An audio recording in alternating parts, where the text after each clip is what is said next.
nataka nikuonyeshe jinsi kisukari kinavyotokeza kwenye mwili. Tunapokula chakula, mwili hubadilisha chakula hicho kuwa sukari kwa maana ya glucose, ambayo huingia kwenye damu.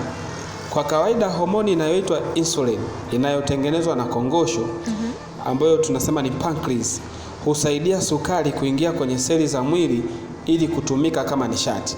Lakini kwa mtu mwenye kisukari aina ya kwanza, mwili hautengenezi insulini ya kutosha. Aina ya pili, mwili hutengeneza insulini lakini haifanyi kazi vizuri. Hali hii husababisha sukari kubaki nyingi kwenye damu. Sukari nyingi kwa muda mrefu inaweza kuharibu viungo vya mwili kama figo, macho, moyo na mishipa ya fahamu. Kwa hiyo, kwa ajili ya kuelewa chanzo cha kisukari ni hatua ya kwanza muhimu katika kudhibiti na kuzuia kisukari.